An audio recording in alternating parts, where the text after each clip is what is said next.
Hello everyone and welcome back to another Motorcast podcast today. Today we're here for our first video talking about the new BTCC 2017 season, and today I am joined by Matty Bolton. Obviously you guys will know him, everyone's Twitter links will be left down in the description as well, but let's stop messing around and let's get straight into this. And obviously we've seen, last season we had an incredibly close finale in the final race. Obviously we saw Gordon Shedden manage to edge out Sam Tordoff by just 2 points overall in the end. I think we had 7 drivers, was it, going into the final race of the season with a chance of still winning. But what do you make from that then last season? Do you reckon it's going to build up to be 2017 is going to be a big season, or do we think we might see one team come in a bit more and take a bit more of a firm grasp? Well, there isn't really any team coming this season with a brand new car. I think the only one that I can think, the only one on the entry list, at least that I can notice, is obviously PowerMax bringing the new Vauxhall Astra. But you probably don't expect them to be particularly near the top, since it's a new car and it's a team that's never traditionally been up near the top. But I think it's going to be a season similar to last, hopefully, because the cars and drivers have tended to stay the same. Drivers, Shedden has stayed. The likes of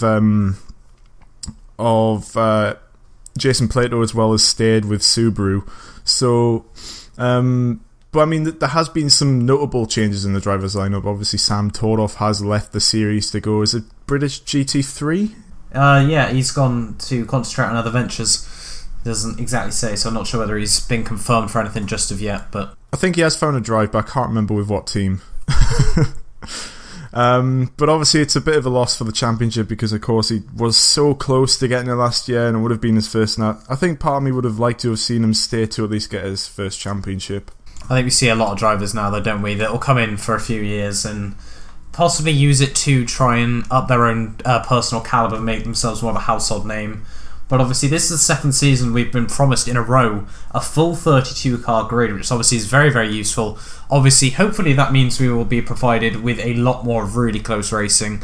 But I'm having a look through the driver changes, and obviously one of the other big names that we've seen move teams was Andrew Jordan. I know obviously you were saying a lot of drivers have stuck with the same team, but obviously he's moved from Motorbase to West Surrey Racing. Now, what do you make of that? Because obviously they've got another driver of, if I have a look down, Colin Turkerton has also joined the team. So do we think they could be a lethal duo?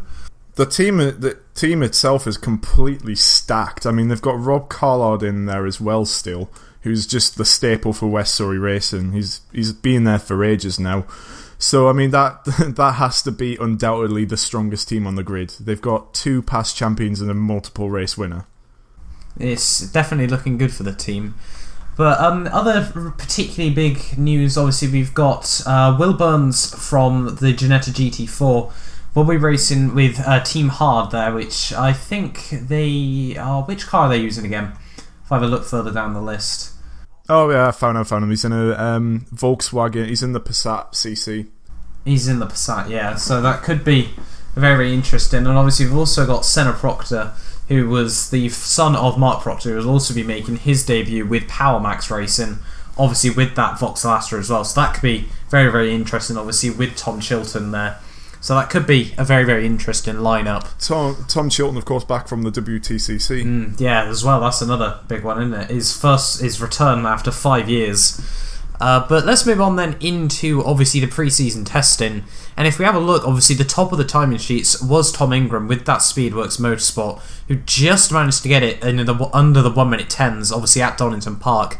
Do we think that's obviously, having a look sort of through the top 5, obviously it's looking very, very close, but do we think that is a fair representation of what we are expected to see over the course of the season? Well, I think it obviously can change around a bit, a lot, but, well... The main thing that catches my eye is that Toyota he's driving is brand new for this season, and it's the same for Rob Austin, who's in second. So they're obviously the Toyota, either they've just gone straight out the blocks, low fuel, seeing what the car can do, or that car has got some serious pace, which is extremely promising. Because of course, Tom Ingram last season was really kind of his breakout season. It was the season where he proved that he wasn't just a midfield runner, and he got himself his first wins. So I think there's a decent chance that car is actually pretty good, and the fact that Rob Austin is only a tenth behind, it seems quite consistent. So obviously, as you can see, the top 18 within 1 second there of Tom Ingram's time. And if we have a look all the way down to P30, Matt Simpson there, the last of the run, is just 1.8 seconds off. So it's obviously looking like we are going to see another incredibly close season. Obviously, Donington Park, though, not a particularly long circuit. Do we think that, obviously, when we see tracks, because obviously Donington's quite a high-speed circuit, do we think that we could see more different cars become more spread out, obviously, when we go to sort of the lower speed circuits overall? Well, with the BTCC, it's usually not you do get tracks which suit different cars, but it's a lot of it is about the tyre preservation, because obviously you've got tracks which suit the BMWs over the front wheel drive cars. I think Thruxton's one. That's the one with the highest tyre wear. Yeah, definitely. Thruxton, obviously, we saw quite a few drivers last season having a lot of issues during the sort of latter stages of that race.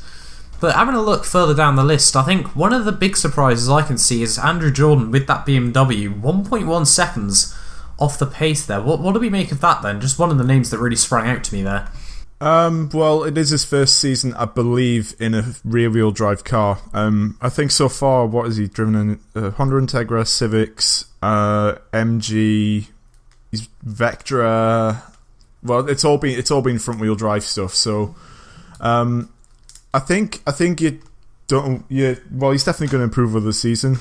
He might be a little disappointed with that, but I think there's a kind of a trend with the teams here that it's more of the privateers who are near the top.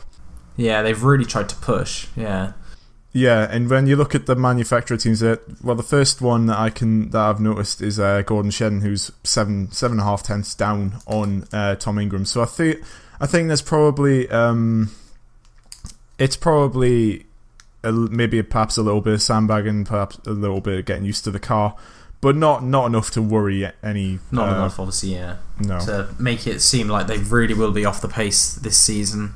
But having a look, then obviously we spoke about the driver lineup. Which team do you really think then we could see quite a juicy battle over the course of the season with drivers trying to prove themselves as the number one in their team?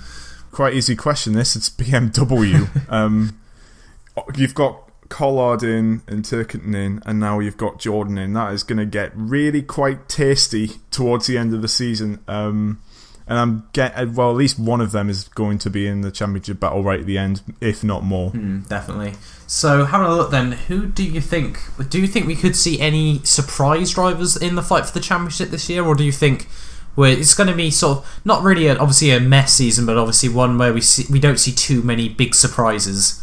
Well, with the BTCC, there's always a surprise couple races each year, but a lot of the drivers now are race winners. So, I guess there'll be a race somewhere. It's difficult to say because obviously with it, the only real chance that a surprise race has got an opportunity to come across is in the third races, obviously with the random top 10 grids.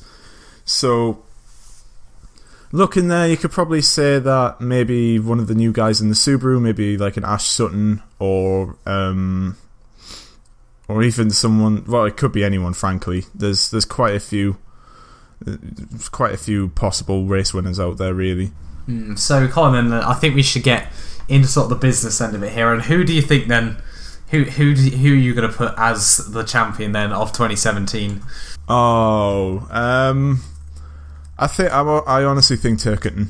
You're going to put Turkington tonight. That kind of causes a bit of controversy there because I was going to put Collard at the top.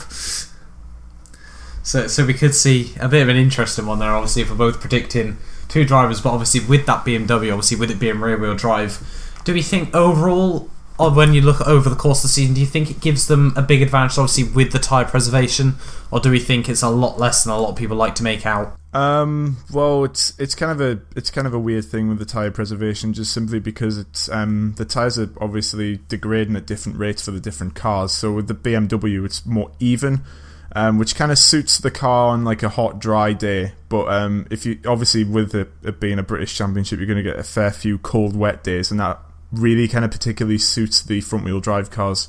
So I think tyre wear it tends to level out over the season, so it really doesn't tend to play that much of a part in the championship, to be honest. So I think then, if we've obviously both made our predictions for the drivers, do we think it's fair to say that we could see Team BMW WSR win the season overall? Yeah, I think that's pretty much guaranteed, and that because they've got the 3 cars as well. So I mean the manufacturers' championship is going to be surely a walk for them. And drivers, it's going to be one of them 3, isn't it? Really, depending on luck, it could be any one of them, but it's going to be one of those 3. Especially with the manufacturer backing from BMW now. It should be very, very interesting. Obviously, with the first race, though, this weekend, hopefully, you will come back and listen to the podcast once that race has gone out. The race podcast should be out around the Wednesday. I think we are hoping to aim for there. But hopefully, you have enjoyed this podcast. Obviously, don't forget to check out everyone's Twitter links down in the description. Make sure to leave your thoughts ready for the BTCC 2017 season. I've been your host, obviously with Matt today, the analyst, and I think we will see you next time.